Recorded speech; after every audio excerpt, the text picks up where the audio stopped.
The moon was once a part of the earth. Think about what happens when something is removed from a living organism through an invasive process. Not only does the removal cause chaos in the organism, the part of the organism removed is in chaos as well. In order to be in a state of harmony, an organism needs to exist as a whole. Let's look at the physical earth realm. This is where our physical bodies live.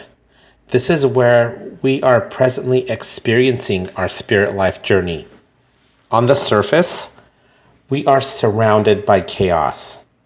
Organic portals under archonic influence around us are behaving in ways that completely stray away from harmony, balance, and inner beauty. We see so many of them guided by pleasure centers.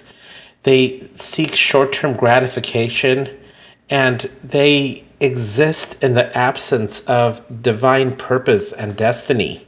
Of the artifacts, images, and beings we encounter on the physical earth realm, we have so many opportunities to understand so much about who we are, why we are here, and what the next steps of our spirit life journey will be. Specifically, we have opportunities to learn about death and the karmic cycle. We have opportunities to learn about the role it may or may not play in the next step in our spirit life journey. Many people won't even get to this point. One needs a certain degree of clairvoyance, a degree of aptitude, and a discernment to even understand what the karmic cycle is and why it exists and whether it falls in line with this part of the journey one is traversing. Most people that we cross paths with feel death is inevitable. Many of them fear death and dying, and they're pretty much willing to endure any cost associated with keeping themselves alive. And there's some people that are just meticulously planning their death, and others are even looking forward to dying. And let alone there's a small vocal segment that I would say is obsessed with death.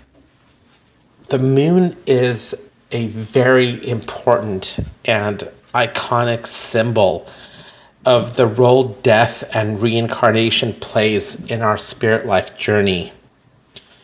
It was once a part of Earth, and hence it was a part of us, since we are a part of Earth.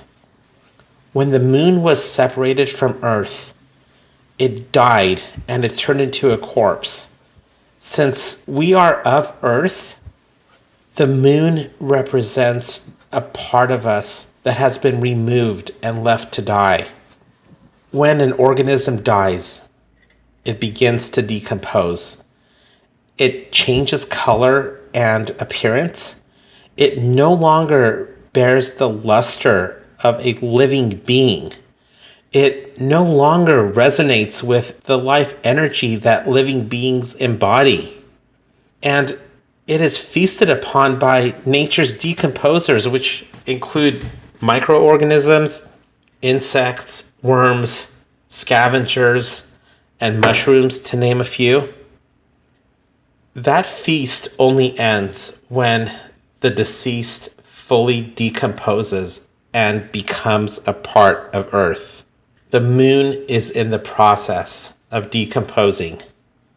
As people awaken, the doors to the decomposition of the moon swing open wider and wider. We're steadfastly bringing the moon back to Earth. When the moon is once again a part of Earth, it will signify the end of the karmic cycle. It will signify the end of chaos that has been brought forth from the invasive removal of a part of one's being. That's all for now. Be well, sun gaze, and reject fear.